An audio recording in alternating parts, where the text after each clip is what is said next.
கன்னிராசி நேயர்கள் அனைவருக்கும் வணக்கம். உங்கள் வாழ்க்கையை மாற்ற போகிற சில முக்கியமான ரகசியங்களை பற்றி இந்த வீடியோ பதிவில் முழுசாக சொல்லியிருக்கேங்க. அதனால் இந்த வீடியோவை ஸ்கிப் பண்ணாமல் பாருங்கள். சிவபெருமானுடைய நாமத்தை சொல்லி வீடியோ பதிவை தொடங்கலாங்க. ஓம் நமச்சிவாய. உங்களால் முடிஞ்சதுன்னா கமெண்ட் பாக்ஸில் ஒரே ஒரு முறை கமெண்ட் பண்ணுங்கள். இன்னும் நம்ம சேனலை சப்ஸ்கிரைப் பண்ணலைன்னா மறக்காமல் சப்ஸ்கிரைப் பண்ணிக்கோங்க. அப்படியே பக்கத்தில் இருக்கக்கூடிய பெல் ஐக்கானையும் கிளிக் பண்ணிக்கோங்க. அப்போ தான் நாங்கள் போடுற ஒவ்வொரு வீடியோ பதிவும் உடனே உங்ககிட்ட வந்துட்டே இருக்கும். வாங்க வீடியோக்குள்ளே போகலாம். உலகெங்கிலும் உள்ள ஆன்மீகத்தையும் ஆண்டவனையும் உயிராக நினைக்கக்கூடிய கன்னிராசி அன்பு சொந்தங்களுக்கு வணக்கம்ங்க. இப்போ தலைப்பை பார்த்துருப்பீங்க. உங்கள் வாழ்க்கையில் வரக்கூடிய ஒரு நபரால் இன்னும் ஒரு சில நபர்களால் உங்கள் வாழ்க்கையில் நல்ல மாற்றங்கள் வரப்போகுது. குறிப்பாக 3 முக்கியமான பெரிய மாற்றங்கள். சரிங்களா? அந்த சம்பவங்கள் நடக்கிறப்போ கடவுளே நினைச்சாலும் சரி தடுக்க முடியாத சில விஷயங்கள் நடக்கும். உடனே பயப்பட வேணாம், நமக்கு தான் இன்னும் பெருசாக பாதிப்பு கொடுத்துருமோ அப்படின்னு சொல்லிட்டு. கண்டிப்பாக உங்களுக்கு நல்லது தான் நடக்க போகுது. 3 முக்கியமான பெரிய சம்பவங்கள் அப்படின்னு பார்த்தோம்னாக்கா, பொருளாதார ரீதியாக, குடும்ப உறவுகள் ரீதியாக, இதோட தொழில் ரீதியாக நிறைய விஷயங்கள் கண்டிப்பாக உங்களுக்கு சாதகமாக நடக்கும். அது என்னங்கிறத இப்போ தெளிவாக பார்க்கலாம். பொதுவாக கன்னிராசிக்காரங்க அப்படின்னா மற்றவங்களுக்கு உதவி செய்யக்கூடிய குணம் அதிகமாக இருக்குது. அறிவு, ஒழுக்கம், பொறுப்புணர்வு இது எல்லாமே சேர்ந்தது தான் கன்னிராசி அப்படின்னு சொல்லலாங்க. உங்களுக்கு இனி வரக்கூடிய நாட்களில் ஒரு நபர்கள் உங்களுக்கு ஒத்துழைப்பு தரக்கூடிய வகையில், உங்களுக்கு ஒரு அதிர்ஷ்ட வாய்ப்புகளை ஏற்படுத்தக்கூடிய வகையில் இருக்க போகிறாங்க. முக்கியமாக ஒரு விஷயம், ஆக மொத்தம் யாரோ ஒரு நபர் உங்கள் வாழ்க்கையில் வரப்போகிறாங்க. அவங்களால உங்கள் வாழ்க்கையில் ஒரு நல்ல மாற்றம் வரப்போகுதுங்கிறத உணர்த்திட்டீங்களா? உங்களுடைய ரகசியத்தை பாதுகாக்கக்கூடியவராக இருக்கலாம். உங்களுடைய கஷ்ட நேரத்தில் உங்களுக்கு உதவி செய்யக்கூடிய ஆட்களாக இருக்கலாம். உங்கள் முன்னேற்றத்தை பார்த்து சந்தோஷப்படக்கூடிய ஆட்களாக இருக்கலாம். உங்கள் நேர்மைக்கு என்னைக்கும் மதிப்பு தரக்கூடியவராக இருக்கலாம். அப்படிப்பட்ட ஆட்கள் யார்? உண்மையாகவே நம்ம வாழ்க்கையில் எந்த மாதிரியான மாற்றங்கள் நிகழப்போகுது, வாய்ப்புகள் அப்படின்னா எந்த மாதிரியான வாய்ப்புகள், இதை தாங்க தெளிவாக தெரிஞ்சுக்க போகிறோம். நாளைக்கு என்ன நடக்க போகுதுன்னு தெரிஞ்சுக்கிட்டா கண்டிப்பாக நமக்கு ஒரு நல்ல வாய்ப்பு தான் அப்படிங்கிறது இந்த பதிவு உங்களுக்கு சில விஷயங்களை புரிய வச்சிடும். ஒரு குழப்பத்துக்கு தெளிவு கொடுத்துரும். நாளைக்கு இந்த மாதிரி வாய்ப்பு வரும், அதை இப்படி பயன்படுத்திக்கணும் அப்படிங்கிற ஒரு புரிதல் நமக்கு வரும். இந்த மாதிரி பணம் வரும், அது கூடவே இந்த மாதிரி செலவு வரும், இதை தவிர்த்துக்கோ. இது போல தான். சரிங்களா? இதில் நீங்கள் ரொம்ப முக்கியமாக கவனிக்க வேண்டிய விஷயம் என்ன தெரியுங்களா? எந்த உறவுகள்கிட்ட நம்ம கவனமாக இருக்கணும் அப்படிங்கிறத கன்னிராசிக்காரங்களுக்கு இது ஒரு மிகப்பெரிய பாடம் கூட வச்சுக்கலாங்க. எல்லாரையுமே திருப்திப்படுத்தணுங்கிற முயற்சி இருக்குது பார்த்தீங்களா? உங்களுக்கு அதை கைவிட்டுருங்க. ஏன்னா நீங்கள் ஒவ்வொரு நாளுமே பார்த்தீங்கன்னா மற்றவங்களுக்கு உதவியாக இருக்கணும், மற்றவங்க மனசு நோகக்கூடாது, மற்றவங்க நல்லா இருக்கணும், இப்படியே வாழ்க்கை போகுது. இதை கண்டிப்பாக நீங்கள் மாற்றிக்கணும். அதே போல் உங்களுடைய நல்ல மனசை மற்றவங்க பயன்படுத்திட்டு உங்களை துச்சமாக நினைக்கிறாங்க பார்த்தீங்களா? அந்த இடத்துலையுமே கவனமாக இருக்கணும். நீங்கள் உதவி செய்கிறத மறந்துட்டு திரும்ப திரும்ப உதவி மட்டும் கேட்பாங்க. ஆனால் உங்ககிட்டயே உதவி வாங்கிட்டு உங்களை பின்னாடி புறம் பேசுவாங்க. ஸோ அந்த மாதிரி ஆட்களை விட்டு விலகி தான் நிற்கணும். குறிப்பாக பண விஷயத்தில் எழுத்துப்பூர்வமான தெளிவு இல்லாமல் பெரிய தொகை யாருக்கும் கொடுக்காதீங்க. ஜாமீன் கையெழுத்து போடாதீங்க. நண்பராகவே இருந்தாலும் சரி, உறவுக்காலங்களாக இருந்தாலும் சரி, அன்பு வேற, பணம் வேற, நம்பிக்கை வேற, பொறுப்பு வேற. ஓகேங்களா? இந்த நாளையும் ஒன்றா போட்டு குழப்பிக்காதீங்க. ஓகேங்களா? எல்லாத்துக்கும் வேறு வேறு முகம் இருக்குது. கன்னிராசிக்காரங்களுக்கு இதனால் பிரச்சனைங்கிறது நிறைய ஃபேஸ் பண்ணியிருப்பீங்க. பணத்தாலையும், அன்பாலையும், நம்பிக்கையாலையும், பொறுப்புகளாலையும் தேவையில்லாத பொறுப்புகளை தூக்கி தலையில் வச்சு எவ்வளவோ பிரச்சனைகளை நீங்கள் ஃபேஸ் பண்ணியிருப்பீங்க. அதெல்லாம் கொஞ்சம் மாற்றிக்கணுங்க. சரிங்களா?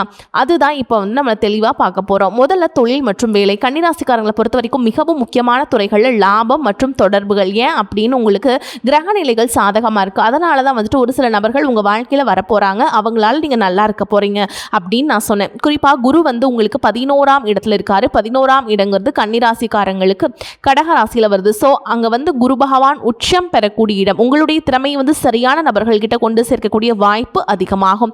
நீங்கள் வேலை தேடிட்டு இருந்தால் நல்ல வேலை வாய்ப்பு கிடைக்கும்.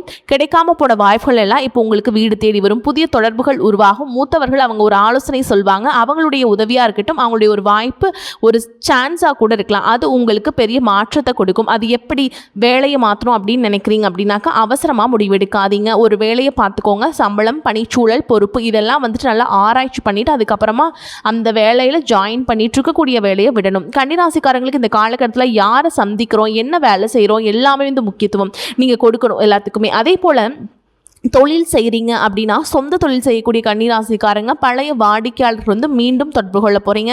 புதிய வாடிக்கையாளர்கள் வர்றதுக்கான வாய்ப்பு இருக்குது. ஆனால் சனி 7ஆம் இடத்துல இருக்காருங்க.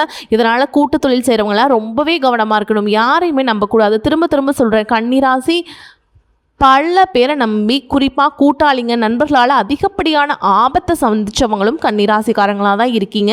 உங்களை சுற்றி பெரும் கூட்டம் இருக்கு இல்லைங்களா, அவங்களாம் சொல்ல மாட்டாங்க சரிங்களா. அவங்கள சுற்றி ஒரு கூட்டம் உங்ககிட்டயே வரும், உங்களை தேடி தேடி வரும், உங்களை பயன்படுத்திக்கிட்டு அவங்க காரியத்தை சாதிச்சுட்டு போயிடுவாங்க. அந்த இடத்துல தான் நீங்கள் உஷாராக இருக்கணும். அதே போல் அவங்க இப்போ வாயில் சொல்கிறாங்க இதை பண்ணி கொடுன்னா நீங்கள் உடனே கொடுத்துறாதீங்க. ஏன்னா நீங்கள் நம்பிக்கையின் பேரில் ஏதாவது ஒரு கையெழுத்து போடுறது, இந்த மாதிரி நம்பிக்கையின் பேரில் கடன் வாங்கி கொடுக்கறது, நம்பிக்கையின் பேரில் காசு கொடுக்குறது, இதெல்லாம் பண்ணிங்க அப்படின்னா உங்கள் தலை மாட்டிடும். ஓகேங்களா, உஷாராக இருந்துக்கோங்க. யாரையுமே நம்பாதீங்க.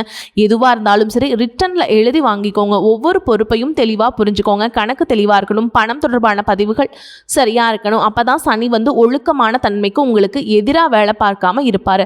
அவரை பொறுத்த வரைக்கும் உஷாராக இருந்தால் மட்டும்தான் உனக்கு உதவி செய்வார். சனி இல்லைனா மண்டையில் கொட்டிடுவார் சரிங்களா. அவரை பொறுத்த வரைக்கும் கணக்கு வழக்கில் முக்கியம். நீங்கள் தியாக உணர்வோடு இருக்குன்னு சொல்லிட்டீங்கன்னு வச்சுக்கோங்களேன். சனி பகவான் நீங்கள் அதை பொறுத்த வரைக்கும் எல்லா விஷயத்துலையுமே ஒரு கணக்கு இருக்கணும், தெளிவாக இருக்கணும். உண்மையாக உழைக்கிறானா இல்லை எல்லா விஷயத்தையும் ஒழுக்கமாக இருக்கிறானான்னு செக் பண்ணுவாருங்க சனி பகவான் சரிங்களா.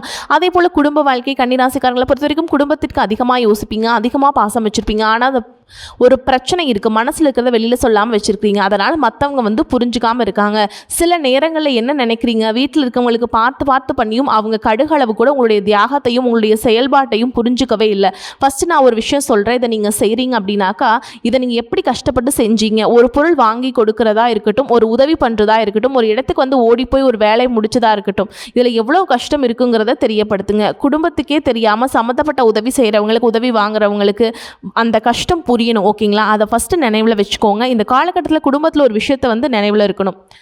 நான் சொல்கிறது சரி, நான் நினைக்கிறது சரி அப்படிங்கிறத நிரூபிச்சுக்கிட்டு ஒரு புரிதல் மேம்படுத்தணும்னு பாட வைக்கிறத தாண்டி நீங்கள் செய்கிறது கரெக்டுனா கரெக்டு, தப்புனா தப்பு அப்படின்னு மற்றவங்களுக்கு நீங்கள் சொல்லணும். ஓகேவா, குடும்பத்தில் எல்லாருமே நல்லவங்க தான். அவங்க செய்கிற தப்பையும் நீங்கள் நல்ல விதமாக பார்க்குறங்கிற பேரில் அவங்க தப்பு அவங்களுக்கு சுட்டி காட்டாமல் போயிடுறீங்க. குடும்பத்தில் தப்பு பண்ணுறாங்க, நீங்கள் சரி பண்ணுறீங்க. அவங்க வெளியில் தப்பு பண்ணால் அது வேறு மாதிரி போயிடும். ஓகேங்களா, அதனால் நல்லது கெட்டது, yes or no, good or bad, அதை நீங்கள் சொல்லி பழகினா மட்டும்தான் கன்னிராசிக்கு குடும்ப வாழ்க்கை சிறப்பாக இருக்கும். ஓகேவா, சின்ன சின்ன கருத்து வேறுபாடுகள் திருமணம் ஆயிட்டிங்க அப்படின்னா குடும்ப வாழ்க்கையில் கணவன் மனைவி உறவு இருக்கு இல்லைங்களா, அதில் ஒரு நல்ல ஒரு கருத்தை ஷேர் பண்ணிக்கோங்க. ஆனால் சொல்லக்கூடிய விதம்னு ஒன்று இருக்கு இல்லைங்களா, அதையும் பார்த்துக்கணும். ஓகேவா, சின்ன பிரச்சனை பெரிய பிரச்சனையாக மாறுறதுக்கு ஒரு வாய்ப்பு இருக்குது, பெரிய பிரச்சனையை சின்ன பிரச்சனையாக மாற்றுறதுக்கு வாய்ப்பு இருக்குது. ஸோ நம்ம விட்டு கொடுக்குறதும் உட்கார்ந்து பேசுகிறதும் தான் இதுக்கு ஒரு தீர்வாக இருக்கும். திருமணத்தை எதிர்பார்த்து காத்துட்ருக்கக்கூடிய கன்னிராசிக்காரங்களுக்கு இந்த காலகட்டம் சிறப்பாக இருக்க போதுங்க. ஆனால் சனி பகவான் 7ஆம் இடத்துல இருக்கிறதுனால அவசரமாக எந்த ஒரு விஷயத்தையுமே முடிவு பண்ணக்கூடாது. நிதானமாக நிறுத்தி யோசித்து ஓகே நமக்கும் அவங்களுக்கும் செட் ஆகுமா, படிப்பாக இருக்கட்டும், குடும்ப சூழலாக இருக்கட்டும், எதிர்கால கனவுகளாக இருக்கட்டும், எல்லாத்தையும் பார்த்து தான் நீங்கள் முடிவு பண்ணணும். ஓகேங்களா, குடும்பம், குணம், பொறுப்பு, எதிர்கால எண்ணம் இதெல்லாம் தெரிந்துக்கிட்டு முடிவெடுங்க. திருமணத்துக்கு சரியான காலகட்டம் இப்போ உறுதியாக சொல்ல முடியாது. உங்கள் தனிப்பட்ட ஜாதகத்தையும் பார்த்தா மட்டும்தான் சொல்ல முடியும். அதே போல் பணம், இங்கே கன்னிராசிக்கு நல்ல செய்தி இருக்குது. குரு 11ஆம் இடத்துல இருக்கிறதுங்கிறது வருமான வாய்ப்புகள், 11ஆம் இடம்ங்கிறது லாபஸ்தானம். அதாவது அதிகப்படியான ஆசைகள், நமக்கு பெரிய பெரிய ஆசைகள் இருக்குது, அதெல்லாம் அபிவிருத்தி, அதெல்லாம் நிறைவேறக்கூடிய காலகட்டம். இடம், லாபம், ஆதரவு, புதிய தொடர்புகள். அதே போல் 11ஆம் இடம்ங்கிறது அண்ணன், மூத்த உறவுகள் எல்லாம் உங்களுக்கு உதவிகரமாக இருப்பாங்க. நீங்கள் ஒரு மென்மையான குணம் கொண்டவங்க, நீங்கள் ஒரு மேன்மையான இடத்துக்கு போகக்கூடிய ஒரு காலகட்டம். ஆனால் ஒரு எச்சரிக்கை இருக்குது, வருமானம் அதிகமாகுது, அதே நேரத்தில் செலவுகளும் அதிகமாகும். அதை பார்த்துக்கணும். கன்னிராசிக்காரங்களுக்கு இந்த காலத்தினுடைய மிகப்பெரிய வெற்றி காத்துக்கிட்டு இருக்கு. சம்பாதிக்கிறது மட்டும் கடமை கிடையாது, சம்பாதிக்கிறத நிலைநிறுத்தணும். அதனால் சேமிப்பில் கவனம் செலுத்துங்க. அதே போல் படிக்கக்கூடிய மாணவர்களுக்கு, கன்னிராசி மாணவர்களாக இருக்கீங்க அப்படின்னாக்கா இயல்பாகவே உங்களுக்கு பகுத்தறிவு திறன் அதிகம். ஓகேங்களா, புத்தி ரொம்ப அதிகம். ஆனால் அதிகமாக யோசிக்காதீங்க. சில நேரங்களில் படிப்பு தாமதப்படுத்திடும்.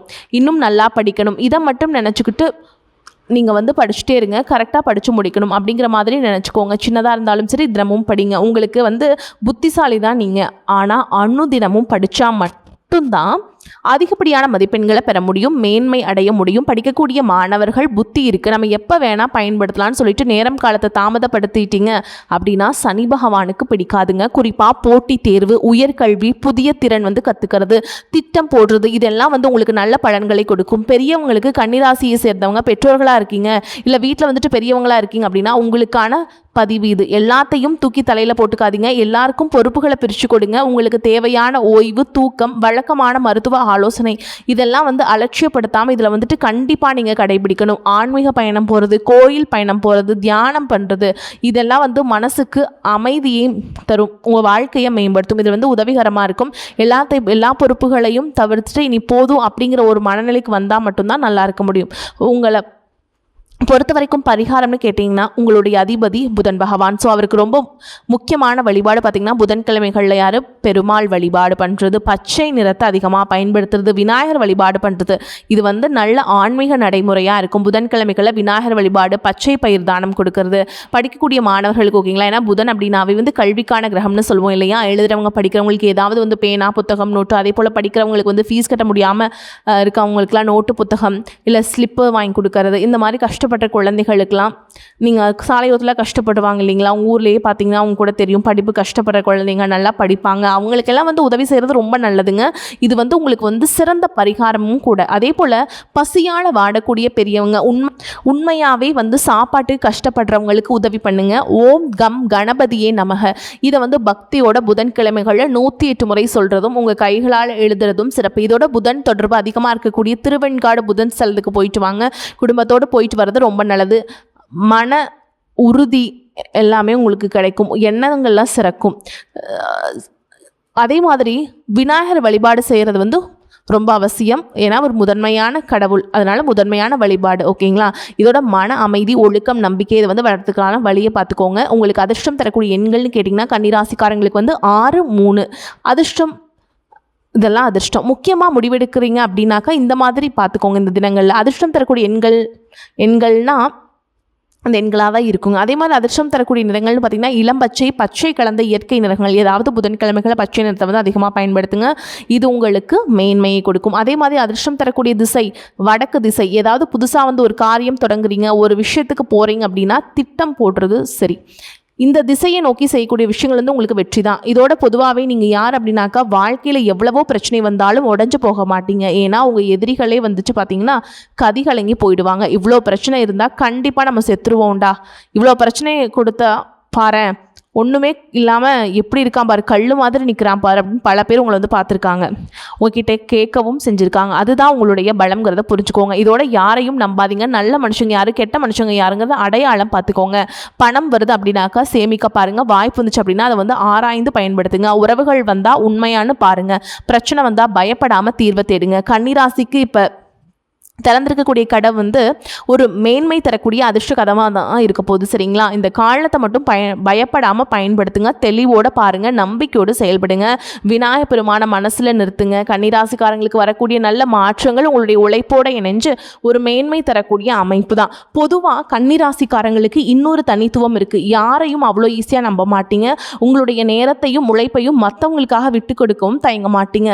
விட்டு கொடுக்கறதுக்கு அவங்க தகுதி என்னன்னு பார்ப்பீங்க. வெளியில் பார்த்தா அமைதியாக இருப்பீங்க, ஆனால் உங்களுக்குள்ளே வந்துட்டு 1000 முறை ஒரு விஷயத்தை வந்து அலசி ஆராயக்கூடிய ஆள் நீங்கள். ஒருத்தர் வந்து உங்ககிட்ட ஒரு வார்த்தை சொல்கிறாங்க அப்படின்னாக்கா அவர் ஏன் அப்படி சொன்னார், இதுக்கு பின்னால் என்ன காரணம் இருக்குது, நம்மக்கிட்ட உண்மையாக தான் அவர் பேசுகிறாரா, இப்படி யோசிக்கிறதுல கன்னிராசிக்காரங்க புத்திசாலிங்க. முக்கியமாக உங்களுடைய குணம் என்னன்னாக்கா உங்களுக்கு பிடிக்காத வந்து நேரடியாக சொல்லாமல் அமைதியாக விலகி போயிடுவீங்க. சிலர் வந்து உங்களை புரிஞ்சுக்காமல் இது வந்து ரொம்ப பிடிவாதம் பிடிச்சவங்க அப்படின்லாம் நினைப்பாங்க. ஆனால் உண்மையில் நீங்கள் பிடிவாதம் பிடிக்கிறதுக்கு காரணம் இருக்கும். நீங்கள் ஒரு முடிவு எடுத்தீங்க அப்படின்னாக்கா அதுக்கு பின்னாடி 1000 காரணங்கள் இருக்கும். அப்போ தான் வந்து நீங்கள் அதை செயல்படுத்தவும் ஆரம்பிச்சிருப்பீங்க. இதை கேட்கக்கூடிய கன்னிராசிக்காரர்கள் இப்போ வந்து உங்களுக்கு புரிஞ்சிருக்கும், ஆமாம் நான் அப்படி தான், என் மனசு வந்து 1000 கேள்வி இருக்கும், நான் ஒரு முடிவு பண்ணுறேன் அப்படின்னாக்கா ஒன்றுக்கு பல முறை யோசிச்சு தான் எடுப்பேன் அப்படின்னு நீங்கள் நினைக்கிறது உண்மைனா கமெண்ட் பாக்ஸில் எழுதுங்க சரிங்களா. இதில் தினசரி நீங்கள் மாற்றக்கூடிய ஒரு சில பழக்க வழக்கங்களுக்கு காலையில் எழுந்ததுமே முதல்ல வந்து கடவுளை நினைங்க. அதுக்கு பின்னாடி அந்த நாளில் நீங்கள் செய்ய வேண்டிய வேலைகளை வந்துட்டும் திட்டம் போட்டு ஒரு பேப்பரில் எழுதிக்கோங்க. அது புதன அதிபதியாக கொண்ட கன்னிராசிக்காரங்க எந்த அளவுக்கு பேனா பேப்பர் பயன்படுத்துகிறீங்களோ அந்த அளவுக்கு சக்ஸஸ். ஒரே நேரத்தில் பல விஷயங்களை நினச்சி குழம்பாதீங்க. உன்னை முடிச்சுட்டு அடுத்தது தொடங்க. இதுதான் கன்னிராசிக்காரங்க நீங்கள் மாற்றிக்க வேண்டிய நடைமுறை. அதே போல் புதன் பொறுத்த வரைக்கும் வடக்கு திசைக்கு தொடர்பு கொண்டவர். அதனால் படிக்கிறதா இருக்கட்டும், கணக்கு வேலை திட்டம் எல்லாத்தையும் வந்து வடகிழக்கு நோக்கி அமர்ந்து செஞ்சீங்க அப்படின்னாக்கா வெற்றி நிச்சயம். இதோட அடுத்த சில மாதங்களுக்கு குரு தரக்கூடிய வாய்ப்புகள் அப்படிங்கிறது ரொம்ப சிறப்பாக இருக்குது. குரு பார்க்க கோடி நன்மைன்னு சொல்லுவாங்க. ஸோ குரு தரக்கூடிய அமைப்புங்கிறது உங்களுக்கு ரொம்ப நல்லா இருக்குது. கன்னிராசிக்காரங்க ஒரு விஷயத்தை மட்டும் புரிஞ்சுக்கோங்க, நீங்கள் எல்லாரையும் திருத்தணும்னு நினைக்கிறது அவசியம் இல்லாத ஒரு வேலை. எல்லாருடைய பிரச்சனையுமே அவங்க பார்த்துப்பாங்க. எல்லாருடைய மனசையும் நீங்கள் புரிஞ்சுக்கணுங்கிறது அவசியம் கிடையாது. திரும்பவும் சொல்கிறேன், நீங்கள் பிறந்து வந்தது உங்களுடைய பிரச்சனையை ஃபேஸ் பண்ணுறதுக்கு மட்டும்தான். ஓகேங்களா? நீங்கள் அடுத்தவங்களுடைய பிரச்சனையெல்லாம் சால்வ் பண்ணோம் அப்படிங்கிற அவசியம் கிடையாது. உங்களுக்கு கிடைச்ச வாய்ப்புகளை நீங்கள் பயன்படுத்திக்கிட்டு நீங்கள் முன்னேற்ற பாதையிலே போயிட்டு இருங்க. சின்ன சின்ன வாய்ப்புகள் உங்களுக்கு கட்டாயமாக இந்த காலகட்டத்தில் வந்து சேரும். அதுக்கான நபர்கள் எல்லாம் உங்களுக்கு அறிமுகம் ஆவாங்க. அவங்களால உங்களுக்கு ஒரு நல்ல வேலை வாய்ப்பு வரும், ஒரு பழைய தொடர்பு மீண்டும் வரும், ஒரு தொழில் வாய்ப்பு கிடைக்கலாம், புதிய வருமானம் அது வரதுக்கான வழி உருவாகும். இந்த மாதிரி வரக்கூடிய வாய்ப்புகளை கரெக்டாக பயன்படுத்திட்டு முன்னேற்ற பாதையில் போயிட்டு இருங்க. வாழ்த்துக்கள். வாழ்க வளமோடு நலமோடு. நன்றி, வணக்கம்.